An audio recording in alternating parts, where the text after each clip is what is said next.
សួស្តីបងប្អូន fan Honor បាន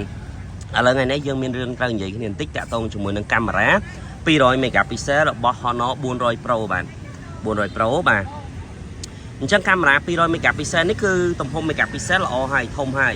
ថតរូបទូទៅអត់ជាបញ្ហាចោលទេប៉ុន្តែអ្វីដែលអន់នោះគឺអន់ទៅលើទំហំរបស់ lens ជាមួយនឹង aperture ដែលដាក់នៅក្នុងនេះគឺ aperture បានតែ 1.9 ទេអញ្ចឹងពេលដែលខ្សោយពន្លឺការថតរបស់វារៀងខ្សោយជាង aperture 1.4 1.6 ឬ 1.7 បន្តិចបានមិនណាមែនបានន័យថាខ្សោយទេណាបាទអញ្ចឹងនៅលើ Honor នេះ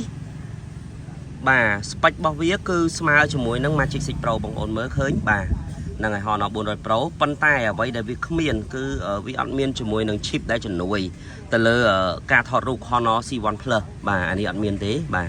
ប៉ុន្តែ Honor Magic 6 Pro គឺមានបាទអញ្ចឹងបើនិយាយទៅបើថតធម្មតាប្រើប្រាស់ធម្មតាគឺអាចទៅរួចបានជាមួយនឹង Honor 400 Pro ប៉ុន្តែជាមួយនឹងការថតរូបបើយើងជ្រើសរើសគឺយើងជ្រើសរើសជាមួយ Magic 6 Pro គឺល្អជាងហើយបងប្អូនខ្លះគាត់ថាបងមិនក៏យក899មកធៀបជាមួយ549បាទយើងក៏អត់ចង់ធៀបគ្នាអញ្ចឹងដែរប៉ុន្តែបច្ចេកវិទ្យាមួយចេញឆ្នាំទៅបច្ចេកវិទ្យាមួយចេញឆ្នាំនេះអញ្ចឹងអ្វីដែលគួរតែ approve ឆ្នាំនេះមានល្អហើយយើងគួរតែដាក់ចូលមកអញ្ចឹងអានេះខ្ញុំប្រើប្រាស់កន្លែងណាខ្ញុំទៅខ្ញុំថាទៅកន្លែងណាល្អខ្ញុំថាល្អបាទ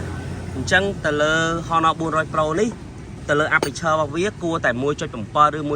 1.6 វាអាចល្អជាងហ្នឹងហើយទំហំ lens គួរតែធំជាងនេះគឺគួរតែ1លើ 1.4 អាចបាន 0.71 អ៊ីងអាហ្នឹងរៀងគ្រាន់បើ 0.71 អ៊ីងនេះ1លើ 1.4 នេះគឺវាតូចមែនតើវាគួរណា1លើ